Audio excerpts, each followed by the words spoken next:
Paul Littlejohn, welcome to Tasty Humans, powered by Watson and here in Motivate's podcast studio at Media One Hotel. Thank you for doing this. We met about 30 minutes ago. I sense we're going to have a great conversation based on our pre-conversation. So, likewise, very happy to be here. Yeah, thank you.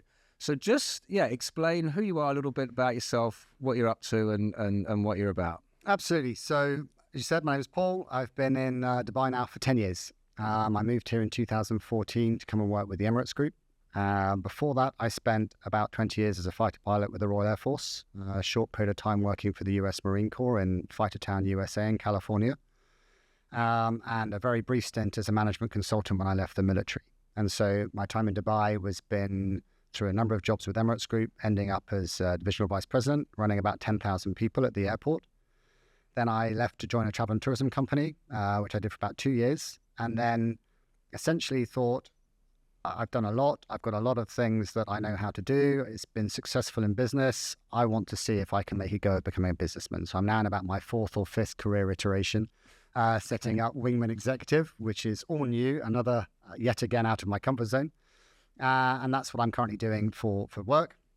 Outside of that, I like adventure. So surfing, diving, hiking, trekking, horse riding, anything that takes me out of my comfort zone. It seems to be a trend for me, is things that I enjoy and things that I like to do. But right now, a lot of the focus is on building my business up and seeing how I can support people in new ways without being asked to do something every day in a job. Perfect. Sounds like a great job.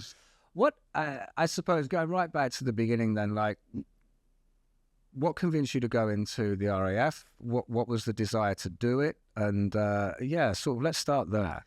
It's a long time ago. I can clearly remember having 2 desires as a child about jobs I wanted to do. One was to be a stuntman.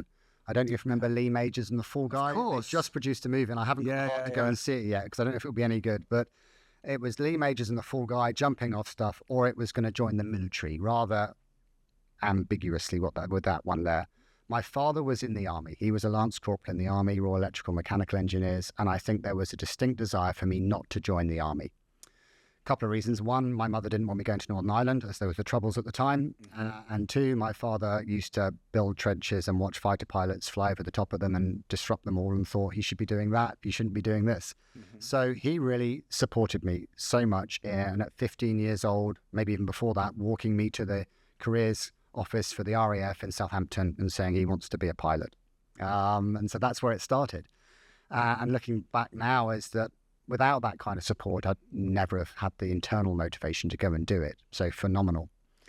And then it just kind of progressed from there. Once you kind of committed to that goal, you just kept trying to achieve that goal. And over. What was the training like? Like, how old were you when you went in? So it started at 15, and you go to the careers office, and everyone wants to be a pilot, and almost nobody gets selected. But you kind of, okay, this guy's got the smarts, move on a little bit. And I applied for a scholarship. And the scholarship got me some flying lessons at the age of 15, 16 to fly a Cessna 152. And it got my parents a little bit of money to support me through sixth form college. The commitment to the cadetship, the sponsorship, was to apply for the next form of sponsorship for university. So at that stage, you went to full officer and aircrew selection. And this was 3 days at the Officer and Aircrew Selection Centre. And it's a crazy experience. We were marshaled through various different aptitude tests, through very physical exams, through interviews, a bunch of questions that have changed now in what's an acceptable answer, a bunch of leadership development tests and exercises we went through. And all of it was being watched, and we were told at least it was permanently assessed. Everyone from reception staff to the doctors were giving feedback on you. And each of these, the numbers getting through was tiny. How tiny? What was the... I honestly don't know. I know that of my cohort, we said we'd all give each other a call because it was before the internet if we got through, and no one ever called. It was big numbers at this stage. And then you got through all of that, and the next stage was to get to RAF College Cranwell, where we became for officer training, 6 months of officer training. And that was where we were taught how to be officers. And what's important about the military is that your trade, fighter pilot for me, was secondary to your function, which was as an officer.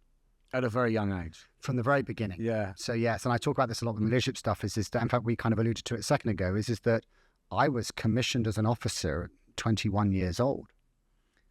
This put me nominally in charge of everyone who wasn't a commissioned officer. People like my father, for example, who were a Lance Corporal in the army, but was much more experienced than me. And the military has this very distinct concept of professional leadership, very distinct from business. Professional leadership. We had a very clear responsibility as leaders, and this is what the college taught us.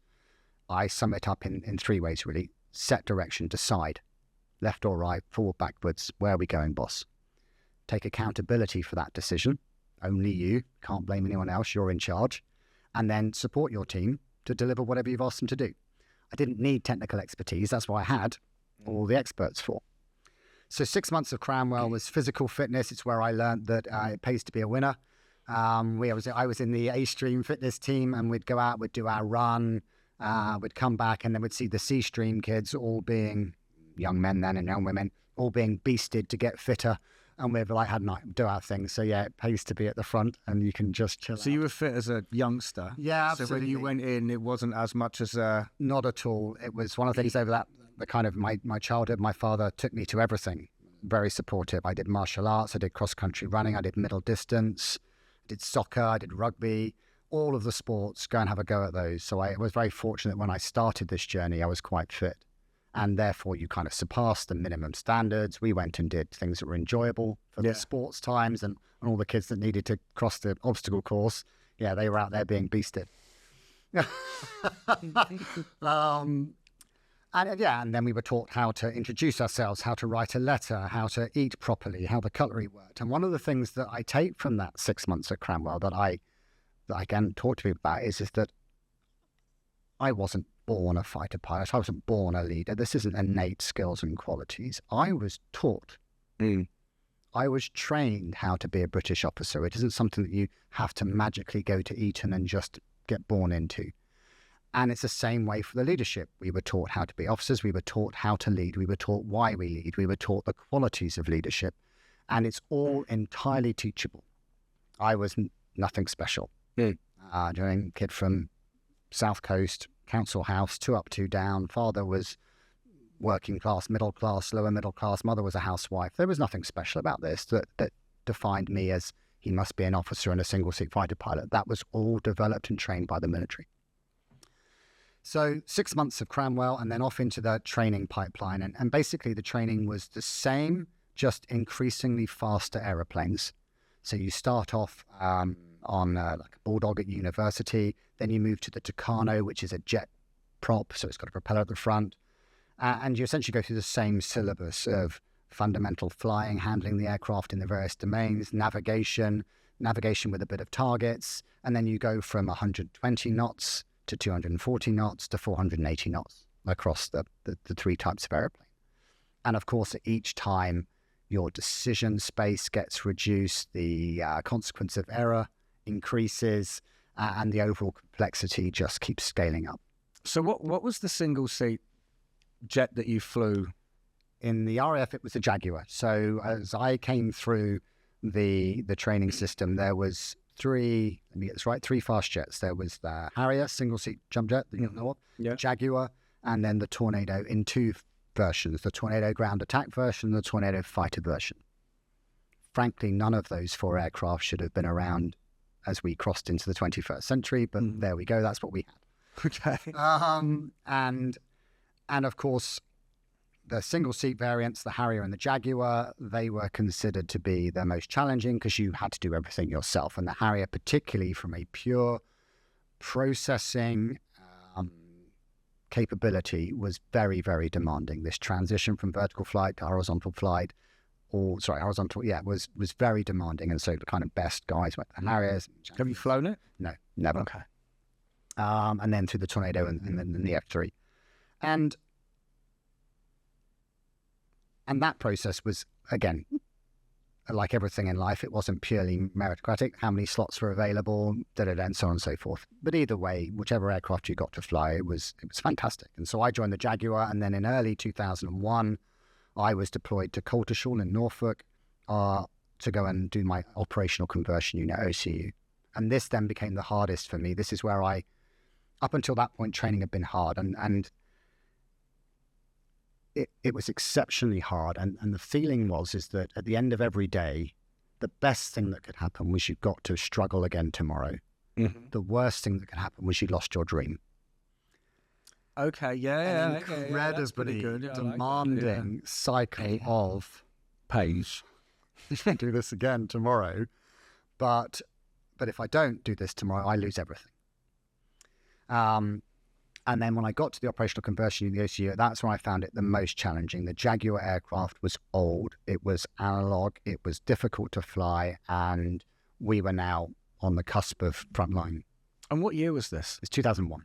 Okay. 2001. So I would have been, 25, 26, 27, around that age. Is that right? Yeah, we're the same age. So yeah, 26, 27, I suppose, of course, 2001 and the latter stages of 2001. Mm-hmm. There was obviously... I spent the 1 year anniversary over northern Iraq. Okay. We were patrolling the no-fly zones then. The deployment had gone to... and then Iraq was coming in as being the next war. How, you know what, out of such a world event and out of something, if you knew me personally, I have talked this conversation about that moment to death in so many different ways. And we're not definitely going down that road. But just more, what from a military perspective, what was it like for you personally? Did you think, holy, I can't really say these words, but this is going to escalate and you're really going to have to do your job, I think. How did it feel to be right there being directly affected by something like that as a vocation? Absolutely. It's strange because it narrowed down a little bit from that into who would deploy, where would they deploy, which jets would deploy, and in what function. And actually what manifested itself for me is that we were currently flying the no-fly zone over northern Iraq as part of the Jaguar force. So in the south of Iraq, there was the Tornado force. They were patrolling the southern no-fly zone. The Jaguars were patrolling the northern no-fly zone. And for the previous, God knows how long, the Harrier force had done nothing. Yeah. And they'd just been there training. And then Iraq comes and the Jaguars get pulled out of the north, the Tornado support in the campaign in the south, and then Afghanistan kicks off and the Harrier force deploy en masse to Afghanistan as the jet of choice, and the Jaguars weren't chosen to go. And so you end up really basically taking away the macro. It comes down to, is my jet going to deploy? Is my squadron going to deploy? Am I going to be in the deployment team? And funny old thing, like I guess anything, from the outside it feels, but from the inside it is, what's my job today? Where am I being tasked? Yeah.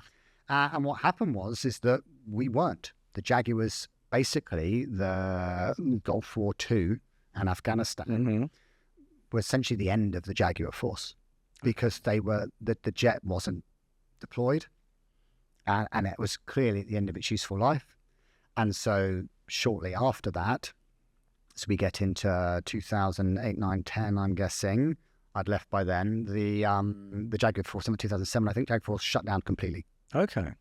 And then you had Typhoon coming in, and of course now got JSF coming in. So as I said, I went through a career where we were on the back end of those jets that should never have really made it into the 21st century from a capability perspective. And we were getting the last bits of life out of them. Okay. I remember being in Incirlik, Turkey, flying the no-fly zone missions over Iraq. And we'd go there and we'd refuel, we'd cross in, we'd get shot at, we'd take photographs, come back again. What's it like to, as you say it so flippantly, yeah. What's it like to be shot at, It was... I was going to ask, what's it like to fly a fighter jet, from a kind of lad's perspective, Yeah. But maybe a more interesting question is, what is it like to actually be shot at? It's procedural in this case. And again, we were not tested in combat the way that some have been. There's some amazing videos of US jets in Gulf War I, an F-16 defending 5, 6, 7 air-to-air, surface-to-air missiles. My guy is clearly just on stem power, processing what's going on and just continue to move it. And our experience in Northern Iraq was much more procedural in the sense that we knew where they were coming, they were flying and guided, but it was quite bizarre in the sense that you track in and then we had some intelligence about what was going to happen. Be careful what I say here. And then you'd see these explosions going off around the aeroplane. But we'd all prepped for it in advance. We were turning at radio things. We were maneuvering down. You'd have to be very unlucky to get hit, kind of. Okay. This is a feature of a lot of what we did is we stacked the deck. Mm-hmm. I kind of use this principle quite a lot in business management, is that it's too complex to react in real time. So back to your first question, it's crazy. You're traveling at 9 nautical miles a minute. You can't slow down. Which for the uneducated, miles per hour. How does that you said 480 knots? Yeah, it's about 900 kilometers an hour. Sorry. Yeah. That's hectic. So every minute you're going to travel about 9 nautical miles, about 12, 13 kilometers, 14 kilometers every minute. And you can't stop. This is the most critical thing. Okay. It is inexorably forward. Okay. No, this is, I've always wanted to know what it's like. If you think about any other endeavor, the second things get tricky, you stop. Yeah, slow down. Take a breath, everyone. Yeah. Where should we go now? What's going on here? Should we go to that pub? Should we go to that pub? What? You can't. And this, for me, is the most defining characteristic of it all, is this, you have to be ahead of the aeroplane. The second you're in the aeroplane, things are going to get bad. The second you're behind the aeroplane, give up. Okay. Yeah. Die. Bad things happen. And all of the training that we talked about earlier on was about ensuring that we had enough ability and processing power to stay ahead of the airplane. As I said, and as the speeds got faster, it got harder. And it was this, and so yeah, we knew this was going to happen. We'd already pre-planned and prepared for it. At the time, this was nothing to do. Now, in more dynamic situations, and I think I wrote about this the other day, so one of the ones that sticks with me most clearly was low level at night, 100 feet, 30 meters above the ground. This was called operational low flying. This was something that we were still doing into the early 2000s because we didn't have the jets with the performance to sit above the weapons envelopes, and there was still this theory that you stay below them, creep up on them, that's how you survive. And so we're operating down 100 feet, nap of the earth stuff, 900 kilometers an hour at night. And so you've got these 2 goggles on. So there you go, that's your vision straight away. It's this speckly green reflecting moonlight and starlight. And you've got your formation buddies around you. And then get this beep noise. And the beep is the reflected energy from a radar coming in. Beep, beep, beep. So it's amazing. So we learned what these sounds were. We could identify different radar systems from these sounds. And then the beep would get quicker. Beep, beep, beep, beep, beep, beep. And now it's looking at you. You've gone from an acquisition radar to a targeting radar. And then it would go beep, and it's looking at you. And what's happening there is the radar's seeing stuff. Then it's, I think I found something. And then it's, I can see you. And I can see you means they're about to launch something. Yeah. So you're at 100 feet low level, and now you have to maneuver. And so you're on goggles at night, and you pull up, you hard maneuver the aeroplane over back towards the ground, and you put out flares in this case. And of course, you've got night vision goggles on. And so as soon as you put the flares out the back of the jet, the whole goggles gain down. Okay, yeah, because it's, I get And you. what I remember seeing, and the other thing about this job was you did an awful lot of things for the first time you'd never done before. I mean, like all first-time things, you've never done them before. Yeah, but there was a bunch of crazy stuff. Yeah, I was going to say. And this was one of them where you suddenly, what happens is I got a perfect silhouette of my jet just in front of me. And I thought it was an airplane. Because, of course, I'm literally looking, I look up, and there's me, the jet, sitting right there in front of me. And just absolutely crazy. I remember those night was so disorientating. We're 1G daytime animals, and as soon as you operate at night, everything goes horribly bad. So that's a much more dynamic environment where you've got this active missile threat, but that's not what we had over Northern Iraq. And so it was, the bigger fear was failure. Mm-hmm. And throughout my career, the fear of failure, the fear of letting down the team, I can imagine, yeah, was by far the most significant motivator. So what made you exit the military? So I was very fortunate. Because I could talk about this all afternoon. That is just move the story on. But fascinating. But what made you exit then? So I was very fortunate to go to the US on an exchange in 2006. So I was I went to to Iraq on the ground in 2006 for about 3 months, working out of Basra in the headquarters in Baghdad. That was a really, really formative time for me. But that was on the way to moving to America. And I went to join the US Marine Corps, so the US Navy's, Army's, Air Force, and fly their F-18 fighters as an instructor pilot for their training squadron. So I went across the US, I learned how to fly the F-18, and then I spent the next 3.5 years teaching US Marine Corps replacement pilots how to fly the F-18. Well, more technically, how to fight the F-18. And that jet was everything the Jaguar was not. Okay. It was, and we talked earlier about my desire for human systems interface. I'll show you a picture of the Jaguar cockpit later on, but it was just a mess, unnecessarily because of its age. The F-18 essentially provided me with decision quality information at my fingertips. Everything was contextual. Everything was what I needed to know. It gave me full control because the whole point of warfare is agility. And therefore, we're the agile ones. Computers and systems aren't agile. They do what they do over and over again. We're the ones that take those tools and reapply them in a different way. I can use a hammer to do something else. I can use a knife to become a screwdriver. We're clever at that stuff. The knife screwdriver one, definitely. Do you know what I mean? We can all sorts of things. We can coin. Do you know what I mean? We can make a screwdriver out of all sorts of things if you need to. And this is what you need your warfighting tools to be, or in fact, any of your systems to be, is that because the second you go to war, whatever worked on day one won't work on day two, because the enemy will adapt, unless you overwhelm them. But even then, hence 20 odd years in Afghanistan, the enemy will adapt. So you have to be able to adapt with them. So your systems need to be adaptable with you. So decision quality information, ease of accessibility, and the F-18 was phenomenal at this. And then I came back to the UK after 4 years in the US with the F-18, and we were now getting the Eurofighter Typhoon airplane up and running. And it was a phenomenal jet. Big engines, lots of thrust, super altitude, super cruise, so supersonic speeds without afterburner. Phenomenal. All the things that we didn't have in the Jaguar, the Harrier, the Tornado from the era before. But what it lacked, or what it struggled with, it was the way the avionics was set up, in the sense that it wasn't designed to enable the human. It had been designed that we were the limiting factor. Oh, okay. And there was a bunch of ways in which it was initially implemented that hindered our ability as humans, as pilots, to prosecute conflict. And more importantly, to adapt to conflict. And so when I came back into the test and evaluation space, I was with a team that was spending an awful lot of time and money. Reverse engineering is the more polite way of saying what had been built there to make it fit for the UK.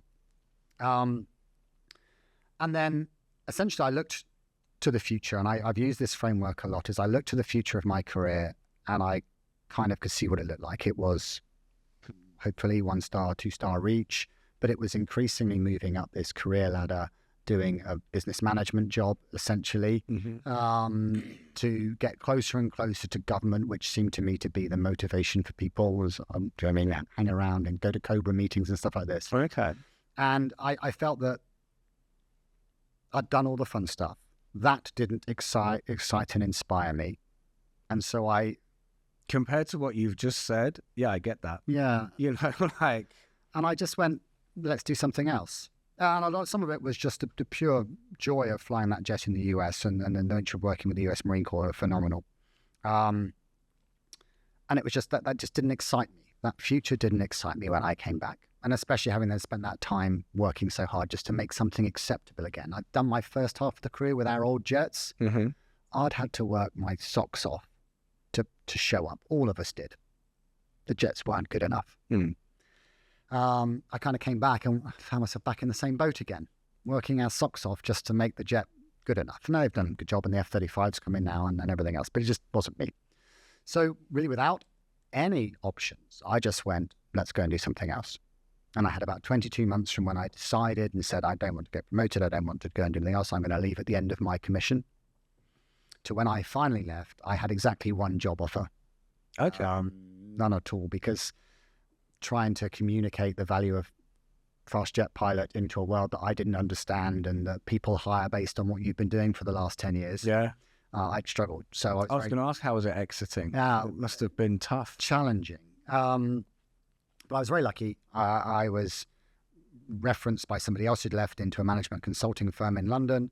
And that kind of got me onto defense and aerospace spot. And then I was very lucky again because my security clearance didn't come through in time. Otherwise, I could have ended up down a bunker in GCHQ and I'd probably still be there to this day, which is terrifying because that wasn't what I wanted when I came out. But my security clearance didn't come through. I pivoted to another partner who liked the way I worked and liked the way I thought and liked the way come and work with me in aviation. And then from there, a small job happened out here in Dubai, working for Donata. And then I got a call from Donata after I finished that. Do you want to come and work for us? And then off we go. So I think it's exceptionally difficult for people to get out because the private sector is not very open to diverse experiences. It's so incredibly risk averse. Yeah. Hiring managers want, if you're hiring for somebody who stack chairs in Costa Coffee, for example, you want somebody that stack chairs, preferably in Costa Coffee. You'll tolerate somebody who stack them in another coffee chain.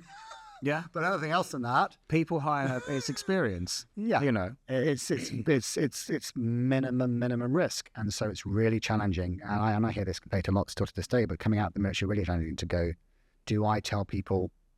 Do I civilianize my CV and write, "Oh, I'm a manager with experience in A, B, C, D," and a lot of that's a waste of time because they're looking at, did you do chair stacker in Costa Coffee? Yeah. I know what you mean. I've hired enough people. I know you look at it and you're looking. Well, I think that when you're hiring managers, it depends on what you look. Are you looking for someone to come on board and follow what the previous guy did, or girl, or are you looking for a complete revolution, which means you do need to find somebody different? I think what's interesting about you said about people coming out of the military is that one thing is discipline, organization, fast learning, thinking on your feet, all of the things you've just been speaking about. I'm surprised that people don't see that more as, okay, 6 months, we could train these people in what our company is offering and then see how they use that given their skill set. I find it quite fascinating that it is that tough. Absolutely. But now, having been in the private sector for 10 years, is that when you say people, there's no people in the hiring process, if that makes sense. It's so opaque. No one's really accountable in so many companies. Companies do it well. Deloitte, for example, do a military recruitment. They target them. They have their partner who's the lead of it, and they go out there and they seek them. And don't get me wrong, just like every other section of society, there are some real idiots. There are some real superstars. We are not all good. And we might all fit and gel. And there's some people that really struggle to let go the military ways of thinking. There's some people that think it is superior to all other ways of doing things. And you wouldn't want them anywhere near you. But there are companies that recognize this. The banking sector was very good at targeting army officers. I think we spoke about where we come to later on, but I think that a short service commission in the army is a fantastic head start in business.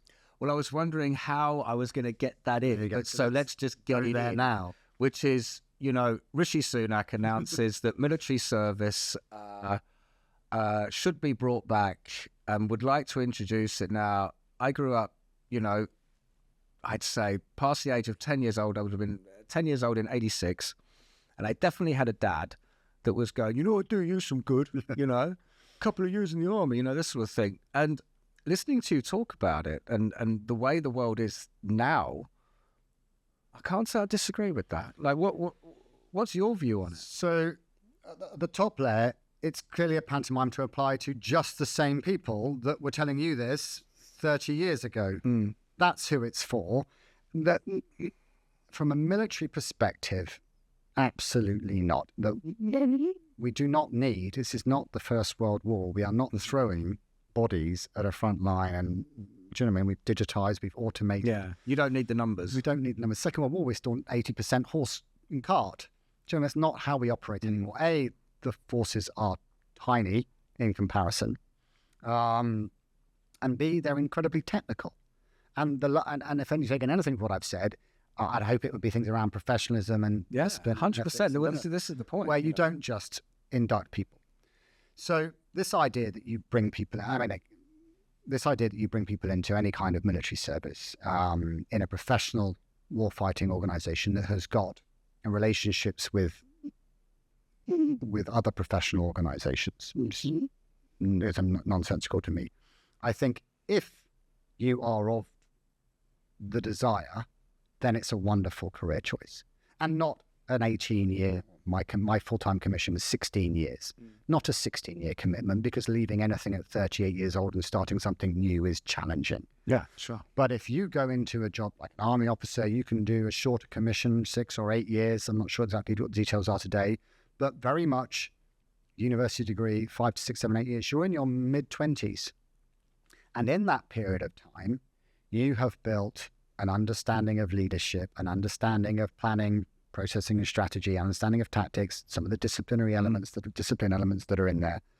I think that if you're so inclined, then it's an exceptional fast track. And anything that you miss by not being in the private sector, you'll pick up like this. And what I found after 16 years was that within 1, 2, 3 years of leaving, I was divisional vice president. Now, I was lucky in my opportunity, but that's the capability that was latent. And I think it's the same thing for mid-20s. If you get a commission, you do some period of time leading men and women, understanding what that responsibility means, being tested in ways that you're not tested traditionally in business at such a young age, with all that responsibility. But it's got to be an ability to focus as well. So many. To be given a task, especially from your, like you said, from what you've just said, from your training and your development, to move from one thing to the next thing with the fear as if I don't do this, I lose everything, is that mentality. You have to succeed. Yeah. So you've carried that forwards into, let's say, the normal's the wrong word, but the normal world. Private sector. So you've come forward into this, and then whatever task you're given, you're just built to make sure that you get it done. And that's that output. Let's chat about the inputs there. Because you said you're right. There's a bunch of skills: the clarity of thought, the rationality, the drive. But one thing I miss from the military, it's not the flying around in the jets and stuff. It's great fun, but it was hard. What I miss is a group of individuals who didn't know how to fail. They were not infallible. We made mistakes all the time. The job demanded it. It was too difficult. It was impossible to do that job. We were always failing. But we didn't know how to fail. We just kept picking ourselves up and finding another way to get to the goal. And that was a marked contrast where I came into business. It'd be like, oh, can we go over there, please? And no, there's a table in the way. I was just about to like, what could we go around the table? No.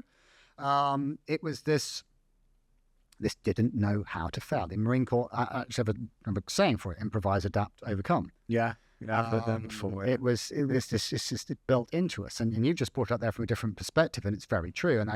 And it's this and a bunch of other maturing skills. As I said, you're an officer of men and women. You're a commander of men and women at 21 years old. Do that for 5, 6, 7, 8 years and come out into the private sector, and the skill set you have built. Yeah, because it's not old. When you're 16, 21 is like a full-blown man, housewife, kids, which just doesn't happen. When you're 48, 21 is a baby. Yeah. We know this now. We didn't know it then. And you won't get that. You won't get that leadership. You won't get that development in the private sector. You'll move up the ladder. And I say, if you can come out young enough so that you can get it back into business, then I think it's a huge exponential curve. But I wouldn't do it. To answer our question, I wouldn't do it unless you want to do it.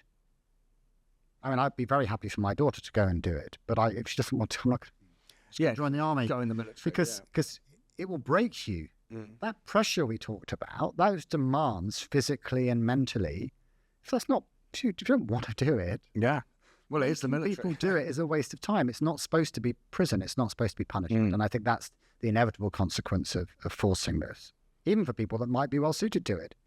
If they're not in the position to go, they don't want to go and do it, and then make them do it. But for a professional military, technical military standpoint, no, nonsense. When I say nonsense, there we go. That's the one. There you go. Yes, and it's designed very much for the people, my parents, your parents.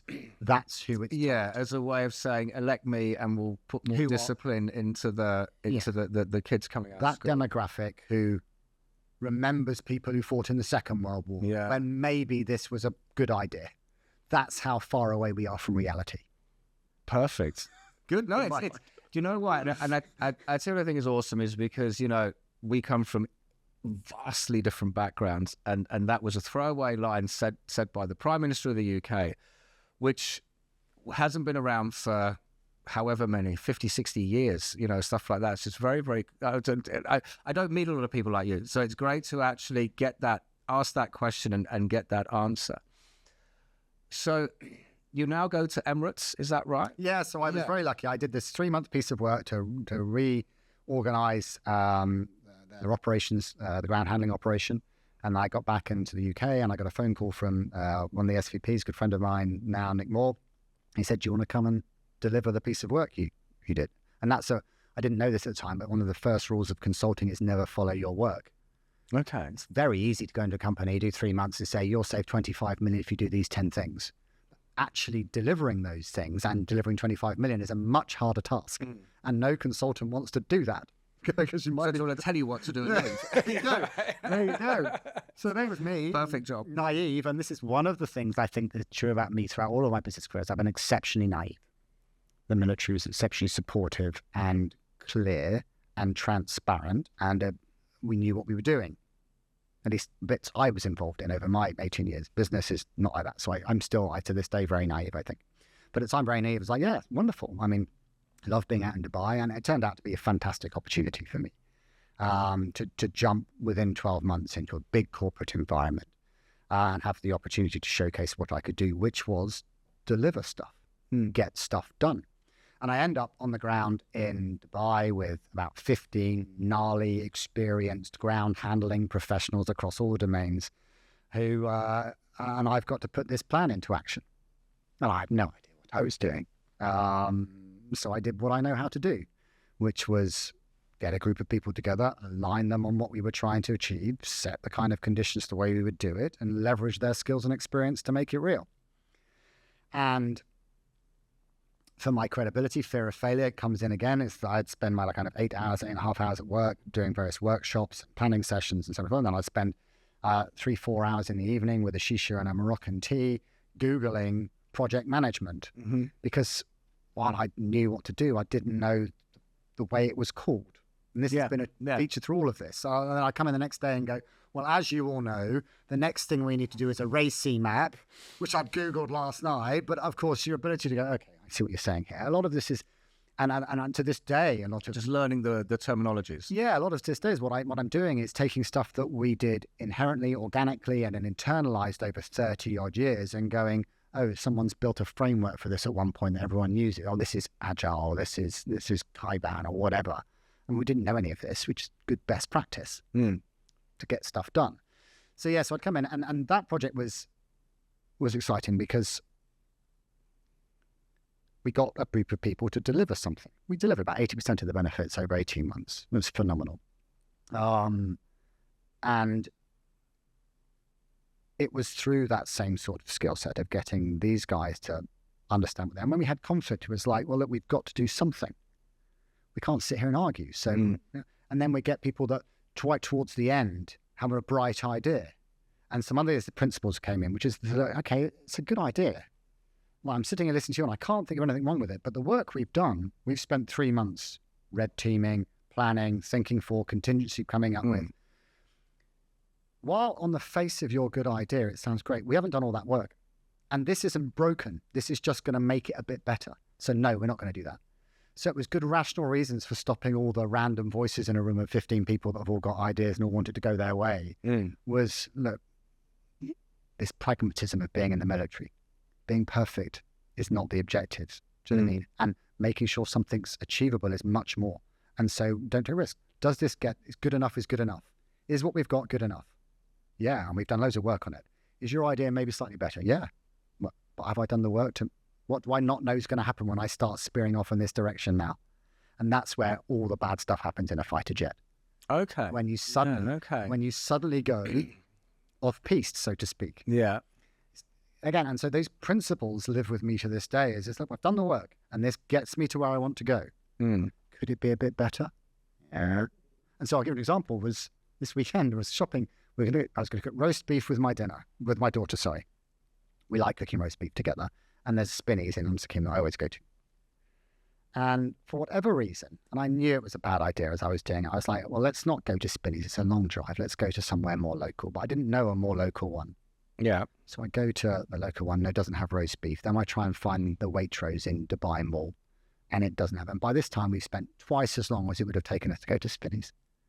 And it's that safe, consistent, gets the job done answer for the sake of saving a bit of time, essentially meant that we didn't do the dinner at all. Because to try and save a few minutes, try and save maybe 10, 15 minutes and get back a little bit earlier, ended up the whole thing being scrapped. And so back to this safe, secure, in a world that's so dynamic, it's got an enemy coming at you, it's moving so fast, there's this consistency around safety back, just getting it done. Yeah. And this kind of pervades through. So we did that, we succeeded, and then was very lucky, supported by a great boss in Nitmore, and then a brief stint in customer service for 8 months. And this is where that leadership had started to come through. Yeah, because this is now the crux of the matter. This is what you do now. Yeah, so, right. So from individual expert to leader. Yeah. So now you created Wingman. Yes. So Wingman is my lessons from that last 10 years in the private sector. Okay. Heavily shaped, because everything I do is defined by that first job. Almost everything. Yeah. But what I've done over the last decade is understand how it can support businesses, understand what's different. And while I kind of lived that over the last 10 years, what I'm doing now is understanding exactly where it works, where it doesn't work, why it works, when to use it. And of course, there's that credibility of having put it to work with 10,000 people at the airport in Denard, for example, or 17 destinations around the world with a travel company. So, and the results that we've seen in business. So what Wingman is now is very much an individual service. I work with senior leaders, people who want to be senior leaders, either in a mentoring function. There is plenty of coaches out there who can work you through the grow model, and I can do that too, but the value add is in all the knowledge. So aspiring leaders, tools, techniques, procedures to grow, to become an empowered and effective leader in the spirit of what I learned before. And for very senior leaders, that peer level advisory and support. Who do you go to when you need to make a tough decision? Can't go up. They've paid you to do it. You can't go down. Yeah. Their job. Your friends, if they're good enough, are busy. So where do you go? So providing that very high level of professional support around decision-making, agility, leadership, ethics, stakeholder management strategy, from those fundamental core principles that we learned in the first job, and then what's been applied over the last decade in business. So I think a really important question is, when you deal with a lot of CEOs, COOs, people that, from a certain perspective look like the big boss, who are perceived to know everything, do everything. So like you said, they can't ask above them, they can't ask below them. Are there like similar traits between their professional insecurities, where with all the different clients that you actually speak to, like in your position, you're like, oh wow, they all ask the same sort of thing. They're all stuck at the same point. Is there? I don't think it's stuck at the same point. I think what you've come to realize, and you might know this, is that there is no group of super clever people who know stuff. Correct. When you're younger, you look up to these groups, like government of the UK, for example. Well, we now know that's not a super clever group of people that know stuff, don't we? Yeah, we definitely do, especially after the last 10 years. And of course, this is, and I've checked myself on this, because there's a thing, well, you're just getting old, and now it's younger people are in charge, and maybe you're just being superior. But no, as we've gone up, we are our own insecurities. We know that we're not all powerful, all knowing gods. We know that we make ridiculously stupid mistakes, and we're still learning lessons for the umpteenth time in our lives. Going, like not going to Spinney's. Do you know what I mean? I teach this. What was I thinking? We are completely fallible, and we remain fallible. And the circumstances by which people get into these top jobs is massively varied, and where they're strong and where they have areas for development, where they're secure, where they're insecure, varies massively. The face that people put out to the world is sometimes very, very different from what's underneath it. And I think we just come to realize is that we're all deeply flawed trying to manage in what is a deeply dynamic and complex world. and life. Which has definitely got a lot more dynamic and complex in the last 3 to 5 years, for sure. They've got families, haven't got families, they've got... people's stories are infinite in their variety. And so very much what I try and do with Wingman, and I do, is there is no simple framework. Dozens of tools, techniques, procedures, and frameworks, but what works for you is very different than what works for me. And what you need is very different from what I need. So it's starting with that first principles. Which of the big basket of tools, techniques, procedures, experiences, and skills that I developed over a 20-year period in the last decade, which one's the most valuable today? Which one is going to build a mindset shift, which starts to build a foundation which you can build upon? Because everything is about continual improvement. This is what is fundamental, is that everything we do is designed to be systemic in its change. So it's not the destination, it's the journey. Because any meaningful destination takes time, and in time things change. So your journey's got to, your destination's got to constantly change with the journey almost. Do you know what I mean? It's Yeah, I get that. Yeah, if over a 20, 25, 30-year career, what you thought you were setting out to achieve day one is vastly different. I don't even know what the day would be after 30 years, but a lot. Yeah, absolutely. And this is true for all the sort of decisions. Again, and we learned this from speed. And I think people overestimate how much control we have over the future. And I'm very clear about it. We control our actions, essentially. We have some influence, and the world is 8 billion people that care nothing about you. Yes, yeah. Care nothing. Yeah. And we know how our brains work. Now we put all the great books about thinking fast, thinking slow that talk about our subconscious, but we like patterns. We like to think we're in control. I think we'd feel very weak and nervous and naked if we didn't feel like we have control, but we don't really. Any number of things can happen to us that we haven't thought about. So we tend to make plans that are massively over-optimistic based on everything going our way. Whereas our training was quite the opposite, because we didn't have to just rely on bad luck. We had an enemy that was actively trying to ruin our day. Yes, yeah. And that dimension changes the way you approach all things going forward, because now you're aware of the fragility of what you might do. So while you still plan, and the success of any operation is depending on the success, on the complexity of the comprehensiveness of your plan, but we only plan the stuff that we've got control over, and we accept the agility after that. So everything is about taking another step forward, readjusting, taking another step forward, readjusting, and everything's about building foundational skills that you can continually improve upon. I've always found that people are afraid of moving forwards and taking risks because they think that they have a lack of knowledge into what they're doing. I know I've suffered from this in the past, where you think that you're not intelligent enough or built that way, and it's just, like I say, it's fascinating to me when speaking to people like yourself who work with very powerful people, that we're all just the same. They're just the type of person that had the inclination to take that step forward. Yeah, or in my case was some people helped them out, or circumstances moved in a certain way. Nobody's... Well, again, and if you have got a grip on everything, you're doing the wrong job. Yeah, I've always liked the statement, if you think you're the smartest man in the room, you're in the wrong room. Yeah. Absolutely. And it's these things. Yeah, I remember that. I remember always thinking that I struggled as a fighter pilot. It was hard. I nearly didn't make it through the operational conversion unit, but people looked after me. And then I made mistakes throughout my career. Some significant, some less so. I stayed alive, which was an advantage. But objectively, when you look at my career on paper, it was top small percents of even that community. And all of us probably felt the same thing. We all thought everyone else was better than us, and we were worse. And we leveraged off each other. And I've taken this through. Do you know what I mean? Again, I know enough about, objective enough to know that that's clearly a very talented group of people.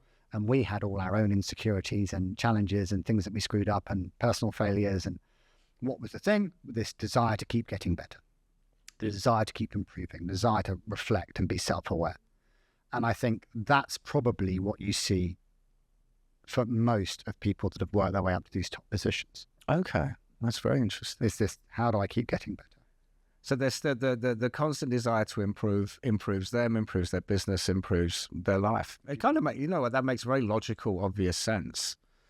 Do you do stuff for, let's say, the next generation coming through? And I suppose my first question on that is, how different is it speaking to them or trying to nurture them? It's where I started, actually. When I joined Emirates, there was an accelerator called Interlag, Dubai Tourism, Emirates, GE at the time, a couple other sponsors. But essentially that was a startup accelerator for businesses in the UAE.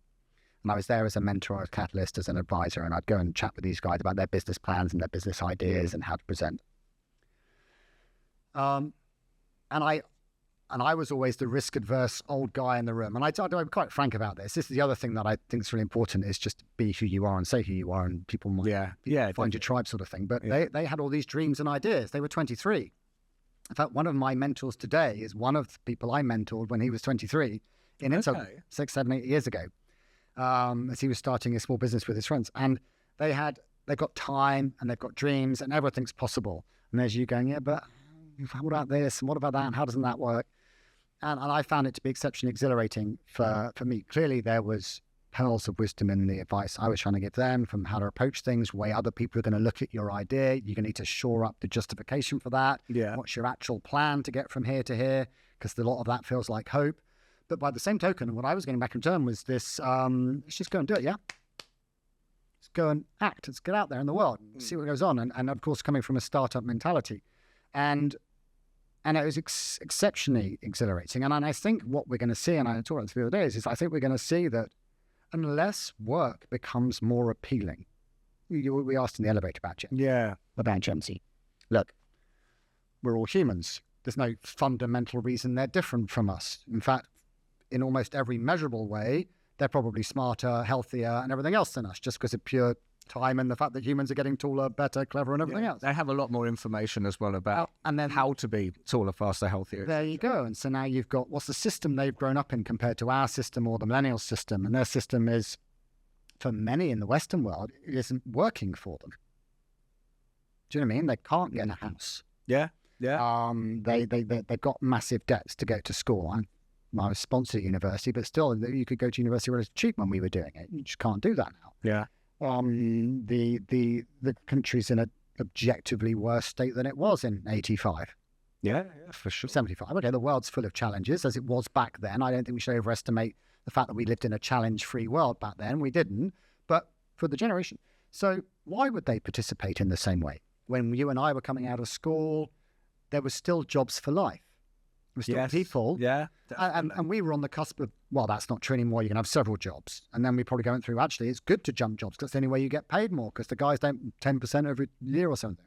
Then we've kind of gone to, well, actually, no, we're probably not going to pay you at all. And we're going to make you work 6 days a week and make you 15-hour days. And we're not going to give you a leave and your time off and everything else. And then, of course, COVID, which is, please take. I mean, what's the point of owning a business where you get all the profits, but you take all the risk? As soon as the risk manifests itself, can you work for free, please? Could you take a half pay cut? Well, sorry, but weren't you getting all the money for taking all the risk? Yeah. Yeah, that's a very good point. No, but you just pass all the risk onto us, or the state, which is us as well. Yeah. So you see at the end of this pipeline, from where we started to where they are now, why would you participate? Unless work, I think particularly in this region, but unless work makes itself more attractive, why are people not just going to go and start their own businesses or just not bother at all? So what do you think is going to make work more attractive? And how does that, because we touched upon this downstairs, and I think this is very interesting because it's a proper hot topic at the moment. But, we spoke about AI and universal basic income and stuff like this, which is if it starts taking care of all the, the rudimentary or remedial jobs. And I actually said something that I didn't know if I was going to say, which is I'm somebody that enjoys their job. I am head of food and beverage for Media One. Obviously, I'm doing this. I really enjoy this. This is very much a passion project that I do on my day off, so no one can bother me and tell me what to do. But because any other day of the week, I'd be completely, what's the right word? Screwed. That would be a good word. But the thing is that I do really enjoy my job, and I tell people I enjoy my job. But how much do I enjoy my job because I have to do it? Whereas if someone came along and they said to me, pick. could you do, pick a job. You can do whatever you want. Now, if I don't pick head of food and beverage for a company, then how much am I truly, achieving? It's a very strange question, a very strange thought pattern that I got into when we had this conversation. So again, how do you think people could end up, all of us globally, doing the job we want to do? Because it's a hectic question. There's a few things there. It's that, look, and please don't fire me, Media One, for saying what I just said. I love my job. Do you know what I mean? and it's so look, the challenge with work, how do we make work a better place, is that it's the system of management that we inherited from the Industrial Revolution, where we all came in from the farms and we all came into the factories and we all started, and then we got scale. What the industrialization brought for us was scale. And then it became, well, how do we manage control at scale? This is the system of management that we still live with today. And what you'll notice about business is that there isn't any leadership training. Just isn't any. Compare and contrast to selected leadership development. This is what leader means to be throughout. Leadership training in business, an MBA is how to manage a company. Yeah. Most leadership training, when you finally get it, is how to be a senior role. As you move up through the grades, as you start your careers, there isn't what it means to be a leader. There's a lot of symptom management, how to run an effective one-on-one, how to do performance. Yeah, there's a lot of headlines. Still a symptom management in my mind, but none of this inculcating this professional leader stream within business. So I think of course we've got lots of bad leaders. You're good at your job, so you get promoted. You're good at your job, so you get promoted. You're average at your job, so you stay there. The Peter principle from HR. But at each stage, you are hired because you're technically good, so you end up micromanaging down because that's what you were good at. And we talked about this earlier on about trying to avoid doing that. Yeah. And loads of people do really well in spite of this lack of structured training. Don't get me wrong. Loads of people kind of pick it up for themselves, find out the hard way. But as I said, all of this stuff's trainable. But it's just not part of the management culture. Our leadership culture in the military is all about empowering the individuals because of that dynamicism. So you think back to how it started. The factories were not dynamic. Stand here, do that. Sit here, do that. It didn't need to be agile. It was static. Now we look at business in the 21st century. It's dynamic. Every job. And if it isn't dynamic, it should be being done by a computer or an AI because we're not very good at it. Yeah. We're not very good at going there. We're not very good at numbers and process work and everything else. That's what computers are good for. So what I believe is that we need to change business so that it supports what humans are good at. And I strongly believe in the autonomy, mastery, purpose, intrinsic motivators from Daniel Pink's book, Drive. Okay. They've done the studies and they basically say that the more you pay people for cognitive work, the worse performance gets. And the way you get better performance is to give people autonomy, mastery, and purpose. And as I came out of the military, these were the three drivers that I knew about, that I brought into business, and then I kind of reversed, Dan Pink's book has got it nailed. This is how you get people to perform. And it's exactly what we do not do in most workplaces, and exactly where good workplaces thrive. By giving autonomy, the freedom to control your life, mastery, the chance to get good at something and excel, and purpose, a reason for doing it beyond getting paid.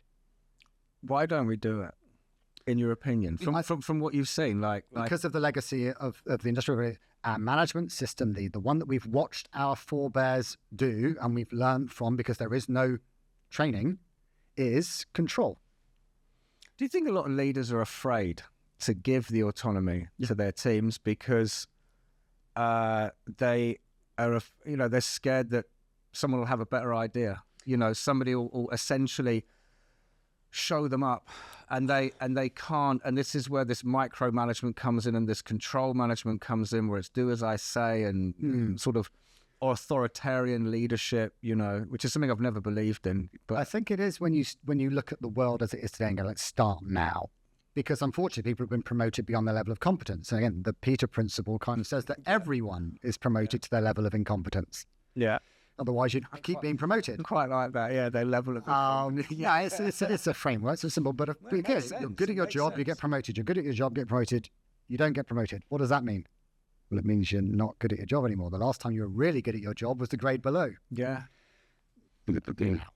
So it's not my principle, it's Peter's principle. There'll be people watching this that are all going to get very uncomfortable. Telling me we're all incompetent. Hang on a minute. They're going to go to their boss and say, hang on a minute. You know, but you're correct. You are 100% correct. If we were all amazing, we'd keep going. Yeah, and so we all find our level. Yeah. Now the argument is we all find our level. It's just that where that is, we should actually go one back, because that's when we were really good. The salesman who becomes a sales manager was actually really, really good as a salesperson. You should have stayed there. Yeah. Because they're not so good. Better at selling than actually better at managing people. Restaurant manager who becomes the F&B head probably was an exceptional restaurant manager. That's actually very true. That there's a lot of people, there are people I know, and by their admittance, you know, I'll give you a great example. If I could have been a bartender forever, you know, I would have done it. Spectacular job. You know, so happy, so into it, good at it, really enjoyed it, got a lot out of it. But it's not a career path. You know, you can't be a 48-year-old bartender. People start saying, what's wrong with you? Sort of say, but so, yeah, it is true. And this blends back to some of that stuff from the old times, is there is vocations. And so in the military, we had two streams. There was the command stream, career stream, where you got promoted up to 2-star, 1-star, 4-star, 5-star, whatever. And then there was the professional pilot stream, where you stayed there forever, but they moved your pay up. Mm-hmm. You have this in software. Tech engineers, software engineers get paid more. They don't have to go through the management stream because there's a recognition of discrete specific skills that add value to a certain point, but aren't the same as management. The problem is the bulk system is, again, from our industrial times, is that the way you add more value is by managing more people. Oh, okay. So we don't have these professional streams anymore, but we absolutely should. We absolutely should. I mean, there's so much to cover, and we're drifting kind of with the original point, but I used to have a discussion with my guy all the time. Paul, I want to get promoted. I want to be a grade 9. I want to be a grade 10. I kind of go, okay, well, Steve is your boss today. What would you do better than him? What do you mean? Well, you want to be, surely you've got a leadership vision that's better than what you're doing. And then I very quickly stopped that conversation because they didn't want to be a grade 10. They wanted more money. Yeah. Yeah. They didn't actually have an idea about what they were going to do differently as a leader, how they were going to take accountability, all the hassle that comes with being in charge. They really want all of that yet, or they weren't ready for it and thought about it. They just wanted, and quite rightly, more money. But there's no mechanism for getting paid more money without getting promoted.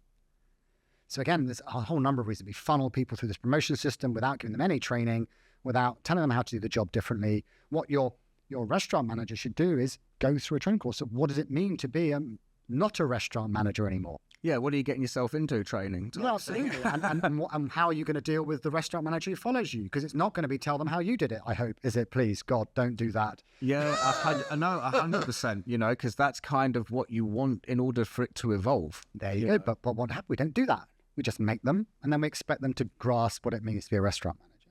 So I think there's a huge problem there around that. I think there's a problem that we just run this ongoing guerrilla war between trying to control our workforce because we're scared of them screwing up and it looking bad on us, and them trying to have some kind of freedom, so they're fighting us. And I just think and I think to bring that AI piece in is, I've been hoping we can change this. One of my aims with Wingman, and I was quite existential about whether Wingman could even exist, because you go out into companies and almost everyone recognizes that it's not doing a good job. And those people that are having a good job are like, yeah, I'm really lucky. Yeah. Oh, yeah, my boss treats me with respect and maturity, and I've got my output's all that matters, and I go on my leave, and fine. And that's great. And I love working extra hard for them because I love what I do, because I love my boss. Yeah. She's great. But they recognize that that's not what it was like before, and it might not what it might be like afterwards. Everyone else it's hell on earth. Mm. The managers hate it because they're responsible for telling everyone what to do. Why don't you think? Why aren't you proactive? The staff hate it because they're working long days, being actively told not to think and be creative. And it's awful. And I wanted to change all of this because it's so powerful. Once you and then we talked about lazy clever earlier on. Is this great phrase? Yes. Great phrase, lazy clever. I don't want, I work well, but I don't want to be telling everybody what to do to make it work. You're all grown adults. That's the environment I came from. People just autonomously got on with stuff in this job. Why are you autonomously getting on with stuff? That's not how things work out here. Well, it's how things are going to work now. What do you need to autonomously get on with stuff? Well, tell us what you want. Okay, I want it to look like this. Is that clear? Not really. It's like, explain it more. I can't explain more. It should look like this, and I care about this, and I don't care about that, and this is really important to me, and definitely don't do that. Okay, cool. You don't really know what you're doing. No one's taught you how to do this stuff. So I'm just, okay, let's do some training. Let's give you the skills. Right, now, cool. Can you get on with yourself? Yeah, great, thanks. And that's it. And off they go. They go with it, and they love it. And they do better things than I'd ever come up with because they spent 15 years, 20 years in the industry. Yep. And they're responsive. They can see their team there and then and going, oh, I'm not very happy. Let's do a quick thing to make them happier rather than the my prescribed, you must go and do and make them happy every month to tick the box. Yeah. And so much of what we've got left in business is not incorrect. One-on-ones, open door policies, gamble walks where you go, well, they're all great, but they've all become formulaic. So do you think it's very... I mean, we need to wrap this. No, but I knew this was going to happen. I said right at the beginning, we're going to have an amazing conversation, and I'm going to have to get you to come back on in the future because there's like an ocean of stuff to cover. But I think what would be sort of a final wrap-up sort of thing is that, so in your opinion, given everything you've been through, which is a fantastic story, you know what I mean? And the business development and the career path changes and everything like this, and working at Emirates and managing, being responsible for 10,000 people, et cetera, and working with some pretty high profile people as well.